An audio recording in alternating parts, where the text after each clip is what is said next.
پسندیدہ عمل میں سے ایک عمل ہے۔ آئیے بخاری کی روایت واقع یوں ہے، عبداللہ ابن مسعود رضی اللہ عنہ بیان کرتے ہیں رسول اللہ صلی اللہ علیہ وسلم سے سوال کیا گیا، ای العمل احب الی اللہ عز وجل، کون سا عمل ہے جو اللہ تعالیٰ کو بہت محبوب ہے، سب سے زیادہ پسند ہے، تو کون سا عمل اللہ تعالیٰ کو سب سے زیادہ محبوب ہے، یہ سوال کیا گیا۔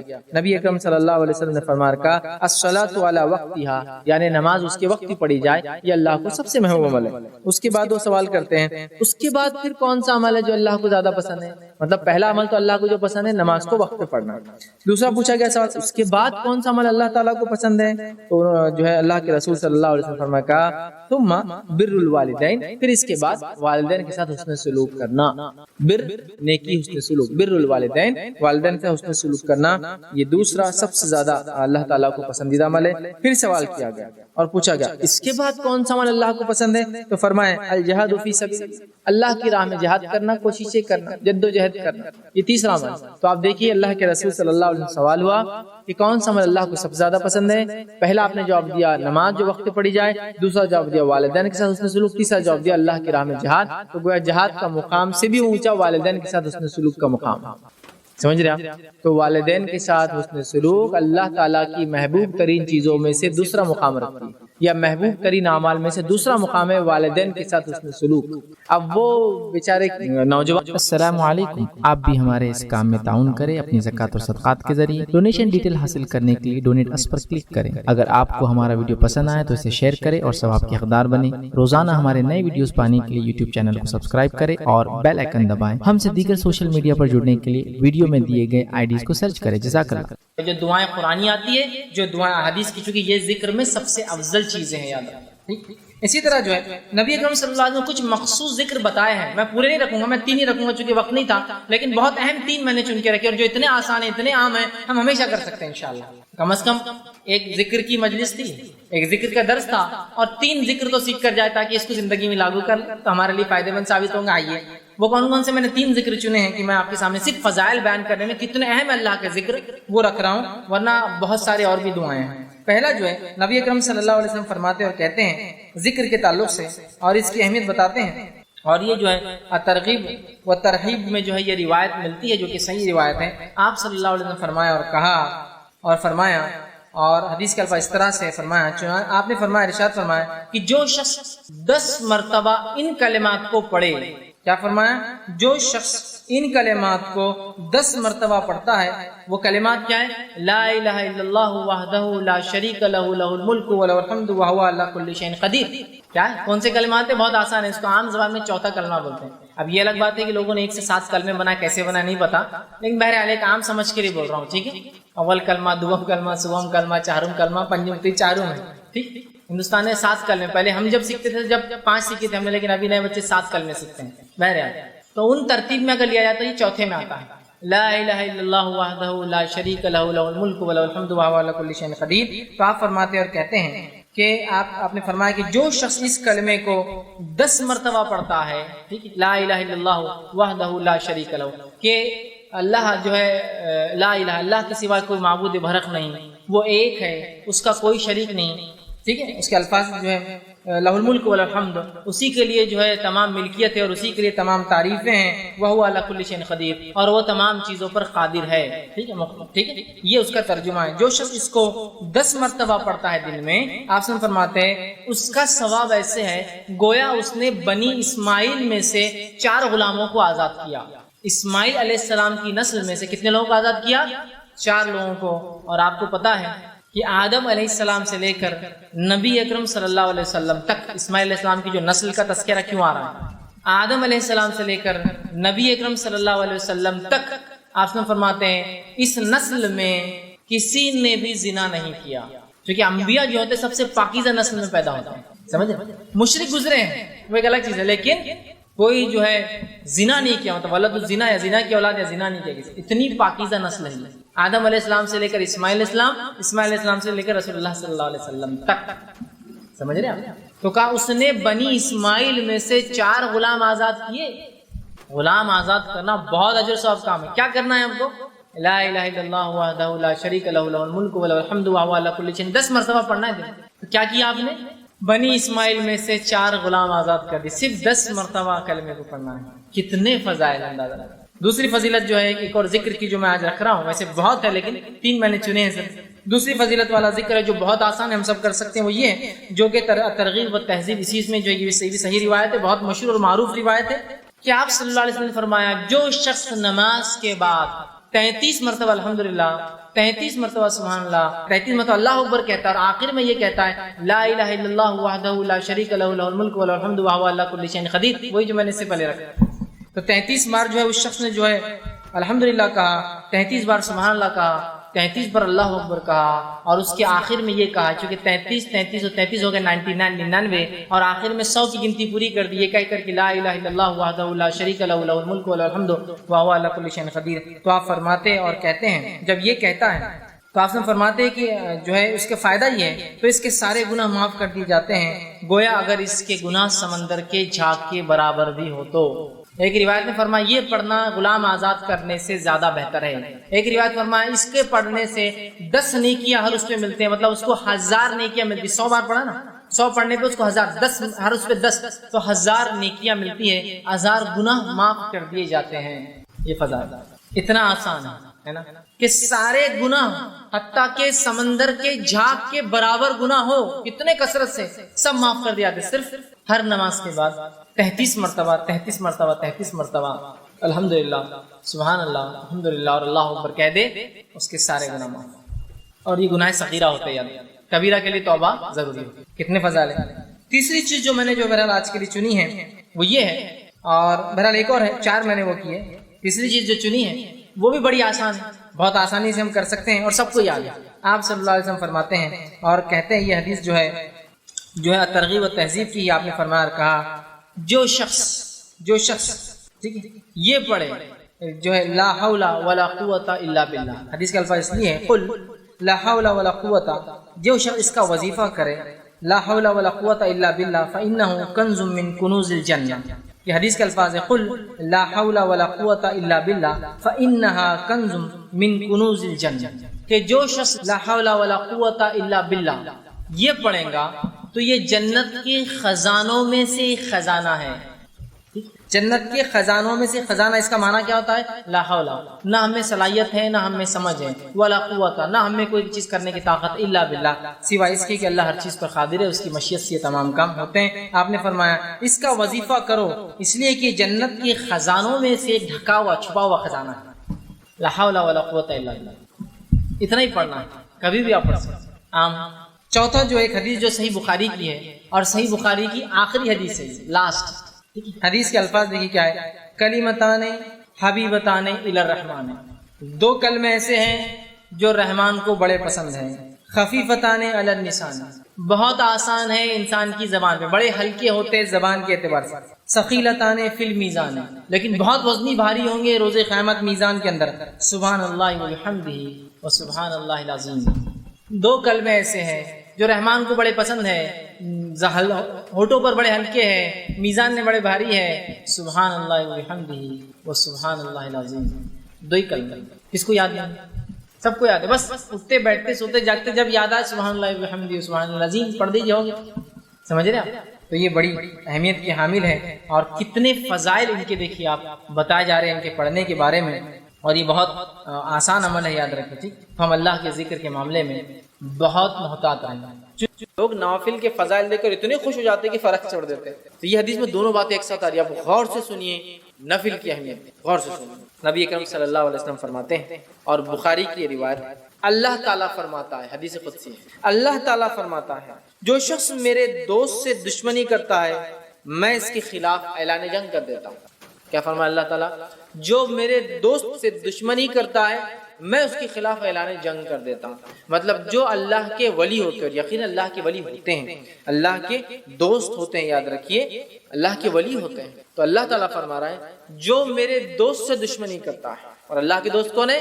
جو تقوی اختیار کرتے ہیں، ایمان والے ہونا پہلی شرط، وہ تقوی اختیار کرتے ہیں اور ہر کام سنت کے مطابق کرتے ہیں، ٹھیک ہے۔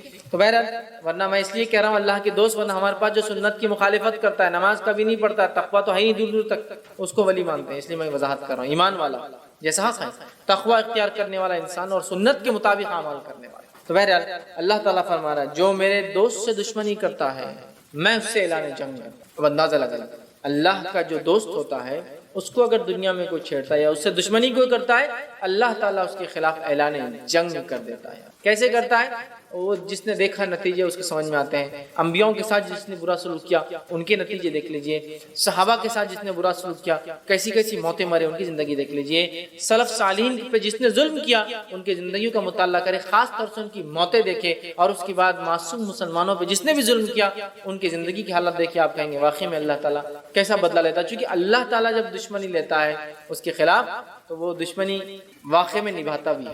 سمجھ رہا بات کو؟ ہر طرف سے اس کو جو ہے چت کر دیتا ہے اس دنیا کی زندگی میں۔ تو بہرحال اللہ تعالیٰ فرما رہا ہے جو شخص میرے دوست سے دشمنی کرتا ہے اس کے خلاف میں اعلان جنگ کرتا ہوں۔ تو ایک بات ہمیشہ ذہن میں رکھنی چاہیے، اللہ کے نیک بندوں کے خلاف کوئی چال نہیں چلنا چاہیے، اس لیے کہ جب ہم اللہ کے نیک بندوں کے خلاف چال چلتے ہیں در حقیقت اللہ ہمارے خلاف اعلان جنگ کر دیتا ہے۔ ہوتا ہے نا بہت سارے لوگ نیک لوگ خواہ تنگ کرتے ہیں زمین کے معاملات میں، اس میں خواہ احتیاط کرنا چاہیے، آپ خطرناک زون میں جا رہے ہیں، آپ کو تکلیف ہو سکتی ہے۔ ٹھیک ہے، آگے آئیے سنیں، اللہ تعالیٰ فرماتا ہے اور میرا بندہ سب سے زیادہ میرا تقرب اس چیز کے ساتھ حاصل کرتا ہے جسے میں نے فرض کیا ہے۔ اللہ تعالیٰ فرما رہا ہے میرا بندہ سب سے قریب مجھ سے تب ہوتا ہے جب وہ میری فرض کردہ چیزوں کو پورا کرتا ہے۔ اللہ تعالیٰ فرما رہا ہے میرا بندہ میرے سب سے قریب کب آتا ہے؟ جب وہ چیز کرتا ہے جو میں نے اس پر فرض کی ہے۔ تو آپ اللہ تعالیٰ فرمائے میرا تقرب میرا بندہ سب سے زیادہ حاصل کرتا ہے اس چیز کے ذریعے جو میں نے اس پر فرض کیا ہے، یعنی فرائض کے ساتھ میرا تقرب حاصل کرنا ہی مجھ سے سب سے زیادہ میں، مطلب فرائض کے ذریعے میرا تقرب حاصل کرنا یہ مجھے سب سے زیادہ پسند اللہ اعلان کر رہا ہے۔ آگے آئیے پھر اللہ تعالیٰ فرما رہا ہے حدیث قدسی ہے اور میرا بندہ نوافل کے ذریعے میرا تقرب حاصل کرتا ہے، فرض سے سب سے زیادہ، فرض سے سب سے زیادہ، لیکن نوافل سے بھی کرتا ہے فرض کے بعد، مطلب فرض جو ادا کرتا ہے اس کی نفل قبول ہوتی ہے، بات بھی یاد رکھیں۔ پھر اللہ فرماتا ہے پھر جب اور میرا بندہ نوافل کے ذریعے میرا قرب تقرب حاصل کرتا رہتا ہے یہاں تک کہ میں اس سے محبت کر لیتا ہوں۔ میرا بندہ پہلے تو فرض کرتا ہے، میرا تقرب حاصل کر لیتا ہے، چونکہ فرض سے ہی میں سب سے زیادہ قریب ہوتا ہوں بندوں کی، یہ مجھے سب سے زیادہ محبوب ہے۔ پھر میرا بندہ نفل پڑھتا ہے اور نفل پڑھ کر میرا تقرب حاصل کرتا ہے، اتنا تقرب حاصل کرتا ہے، اتنا تقرب حاصل کرتا ہے کہ میں بھی اس سے محبت کرنا شروع کر دیتا ہوں نوافل کے ذریعے۔ اب آگے سنیے ذرا، تو میں بھی اس سے محبت کر لیتا ہوں، پھر جب میں اس سے محبت کر لیتا ہوں، فرض سب سے زیادہ اللہ کو پسند عمل ہے، سب سے زیادہ قریب بندہ فرض سے آتا ہے، لیکن فرض سے جو قریب آنے کے بعد بھی جو نفل پڑھے وہ ٹاپ موسٹ چل جاتا ہے۔ بولنے کا مطلب یہ ایک انسان سے فرض بھی کرے تو اللہ سے قریب ہوتا ہے، لیکن فرض کے بعد جو نفل پڑھے وہ ٹاپ موسٹ لیول تک پہنچ جاتا ہے اللہ کے قریب، اتنا کہ اللہ تعالیٰ اس سے محبت کرنے لگتا ہے۔ اور اللہ فرماتا ہے اور جب میں اس سے محبت کرنے لگتا ہوں تو میں اس کا کان بن جاتا ہوں جس سے وہ سنتا ہے۔ اس حدیث کو غلط معنی مت لیجیے کہ واقعی میں اللہ اس کے اندر حلول کر جاتا ہے، مطلب وہ وہی باتیں سنتا ہے جو میں چاہتا ہوں کہ وہ سنے، کوئی غلط بات نہیں سنتا ہے۔ اللہ فرماتا ہے میں اس کا کان بن جاتا ہوں جس سے وہ سنتا ہے، اس کی آنکھ بن جاتا ہوں جس سے وہ دیکھتا ہے، اس کی آنکھ بن جاتا ہوں جس سے وہ دیکھتا ہے۔ عثمان بن عفان رضی اللہ عنہ فرمایا کرتے تھے کہ مومن کی فراست اس کی نظروں سے بچا کرو، اس لیے کہ مومن جو ہوتا ہے نا اس کی آنکھوں سے چیزوں کو پہچان لیتا ہے۔ بہت سارے سلف کے واقعات ہیں، لوگوں کو چہروں کو ان کی حالت دیکھ کر پہچان لیتے تھے کیا پرابلمس ہیں، اس لیے نہیں کہ ان کو غائب کہتا نعوذ باللہ، لیکن اللہ تعالیٰ نے ان کو وہ صلاحیت دے دی تھی۔ ہوتا ہے نا لوگ بولتے رہے ڈاکٹر ہاتھ لگا کے تشخیص کر لیتا ہے، چہرہ دیکھتے انہوں نے پہچان لیا کیا ہوگا، یا سوال کرتے دیکھو جواب وہی آیا جو سوال تھا حالانکہ اس میں یہ بات نہیں کہی گئی تھی، یہ ساری چیزیں ہوتی ہیں۔ ٹھیک ہے، تو یہاں دیکھیے اللہ کے رسول صلی اللہ علیہ وسلم کیا فرما رہے ہیں کہ اللہ تعالیٰ فرما رہا ہے میں اس کی آنکھ بن جاتا ہوں جس سے وہ دیکھتا ہے، اس کا ہاتھ بن جاتا ہوں جس کے ذریعے وہ پکڑتا ہے، مطلب وہی دیکھتا ہے جو اللہ چاہتا ہے، وہی سنتا ہے جو اللہ چاہتا ہے، وہی پکڑتا ہے جو اللہ چاہتا ہے۔ مطلب مومن ہر وہ کام نفل کے ذریعے اللہ سے محبت حاصل کر کے اللہ اس کے ریٹرن میں اس کو ہر وہ چیز کرواتا ہے جو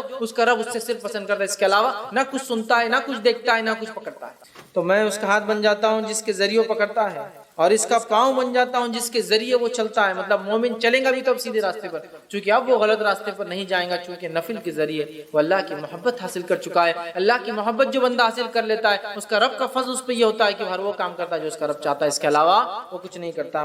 یہاں جو ہے اس سے وہ چلتا ہے، ان تمام اعضاء کو اپنی اطاعت میں لگا دیتا ہے، اور اگر وہ مجھ سے سوال کرتا ہے تو میں ضرور بھی ضرور اس کو عطا کرتا ہوں۔ اگر وہ مجھ سے سوال کرتا ہے تو میں ضرور بھی ضرور اس کو عطا کرتا ہوں. معلوم، ضرور بھی ضرور عطا کرتا ہوں اگر وہ مجھ سے سوال کرتا ہے. کون سا بندہ؟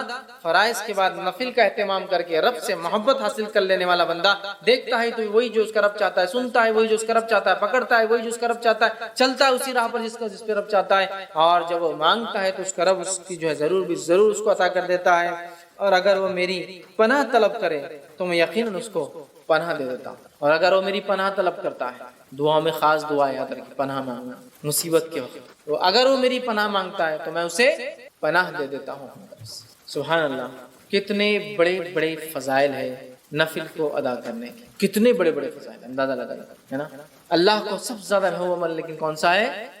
فرض ہے. یاد رکھیے، فرض نماز، مال میں فرض عبادت زکوٰۃ ہے نا. اس کے بعد اللہ تعالیٰ نے رمضان کے ایک مہینے کے روزے، اس کے بعد سب سے زیادہ محبوب عمل. اس کے بعد یہ کرنے کے بعد بندہ نفل کے اندر دوڑتا ہے، آگے بڑھتا ہے. فرض نماز کے بعد نفل نماز، فرض زکوٰۃ کے بعد نفلی زکوٰۃ، فرض روزوں کے بعد نفلی روزے، فرض حج کے بعد نفلی عمرے، نفلی حج بولتے ہیں اس کو حج صغیر، چھوٹا حج، وہ کرتا ہے تو اللہ سے اتنا قریب ہوتا ہے کہ اللہ محبت کرنے لگتا ہے. جب اللہ محبت کرنے لگتا ہے تو وہ جو دیکھتا ہے وہ جو اس کا رب چاہتا ہے، وہی سنتا ہے جو اس کا رب چاہتا ہے، وہی اس کے ہاتھ پکڑ دے اس کا رب چاہتا ہے، اسی راہ پر چلتا ہے، قدم چلتے ہیں جو اس کا رب چاہتا ہے. اور پھر جب اپنے رب سے مانگتا ہے اس کا رب اس کو پورا، اس کی دعاؤں کو پورا کرتا ہے. اور جب وہ پناہ طلب کرتا ہے تو اللہ تعالیٰ اس کو پناہ عطا کر دیتا ہے. میں سمجھتا ہوں بہت بڑے بڑے فضائل، بخاری کی روایت تھی. ہمیں پتہ چلے اس کے اندر کہ نفلی نماز کے ادا کرنے سے جو ہوتے ہیں، جس میں سب سے اہم چیز جو پتہ چلی وہ یہ ہے کہ بندہ اللہ سے قریب ہو جاتا ہے. اتنا قریب کہ ہر چیز جو اس کا رب چاہتا ہے وہی وہ کرتا ہے. اس سے ہٹ کر نہ کوئی چیز سنتا ہے، نہ دیکھتا ہے، نہ پکڑتا ہے، نہ اس راہ پر چلتا ہے. ہم میں ہر شخص چاہتا ہے ہم نیک بنے، اور پتہ نہیں لوگوں نے ولایت حاصل کرنے کی کون کون سے ذریعے بنا لی. اور یہ اللہ کے ولی ہے، کیونکہ شروع میں اللہ نے کیا کہا کہ اللہ کے رسول فرماتے ہیں، اللہ تعالیٰ فرماتے جو شخص میرے دوست سے دشمنی کرتا ہے میں اس سے اعلان جنگ کرتا ہوں. اور پھر آگے اس کی بات صفت دوست کون ہے؟ فرائض کے ذریعے نزدیک پہنچتا ہے، نفل کر کے اللہ کا قرب اور محبت حاصل کر لیتا ہے، پھر نفل حاصل کر کے پھر وہ جو مانگتا اللہ پوری کر دیتا ہے، جب پناہ مانگتا اللہ پناہ دے دیتا ہے. ہم سب چاہتے ہیں نیک بنے، ہم سب چاہتے ہیں اللہ ہماری دعاؤں کو قبول کرے، ہم سب چاہتے ہیں کہ جب ہم اللہ سے جو مانگے اللہ دے دے. تو ہمیں بھی پھر اللہ تعالیٰ کو پہلے راضی کرنا. ارے دنیا کے اندر تو پتہ نہیں کتنی چاپلوسیاں لوگوں کو کرنا پڑتی چھوٹے چھوٹے کام نکالنے کے لیے. ہاں کتنی چاپلوسیاں کرنا پڑتی ہے. اللہ تعالیٰ آپ سے چاپلوسی نہیں چاہتا، اخلاص چاہتا ہے. اخلاص، چاپلوسی میں کیا ہوتا ہے؟ اخلاص نہیں ہوتا ہے. اخلاص چاہتا ہے، اخلاص کے ساتھ فرض عبادت اور نفل میں اضافہ کرو، اللہ تعالیٰ ہم کو دے گا. بہت سے لوگ بولتے ہیں ارے یہ کیا بات ہوئی، کیا اللہ تعالیٰ دیں گا تو اس کا مطلب یہ کہ ہم کو کوشش نہ کریں. کوشش کرنا ہے، لیکن تم لاکھ کوشش کرنے کے بعد بھی حاصل نہیں کر پاتے ہو نا چیزوں کو. لیکن جب اللہ کو ہم راضی کر لیں گے نا، تھوڑی کوششیں بڑے بڑے کام نکال دیں گے، تھوڑی کوششیں بڑے بڑے کام نکال دیں گے. اور اس کے بعد بھی اگر کوئی تکلیف آئے تو پھر وہ اللہ کی طرف سے آزمائش ہے. صبر کے ساتھ، استقامت کے ساتھ ڈٹ کر مقابلہ کیجیے، دنیا اور آخرت میں اس سے درجات بلند ہوں گے اور اجر ملے گا. سمجھ رہے ہیں بات؟ یہ بات کو سمجھنے کی ضرورت ہے، یہ بات کو سمجھنے کی ضرورت ہے. تو اللہ سے قریب ہونا ہے. دنیا میں ہم کام نکالنے کے لیے سب کچھ کرتے ہیں لوگوں سے. اگر ہم چاہتے ہیں کہ ہمارا کام عرش والا کر دے، دنیا کی ساری مصیبت، مشکلیں، پریشانی حل، اور موت کی اور موت کے بعد کی اور آخرت کی وہ تمام چیزیں، تو پھر ہم جو ہے آسمان والے کو راضی کر لیں. ہو سکتا ہے دنیا والے ناراض ہو جائے، اس سے کوئی مسئلہ نہیں، لیکن اللہ راضی ہو جائے. لیکن ہمارا معاملہ یہ کہ ہم اللہ کو ناراض کرنا چاہتے ہیں اور دنیا والوں کو راضی کرنا چاہتے ہیں، تو اللہ تعالیٰ بھی پھر انہی کے سامنے ہم کو جھکاتا رہتا ہے. تو اللہ کے نیک بندوں کی صفت آ گئی.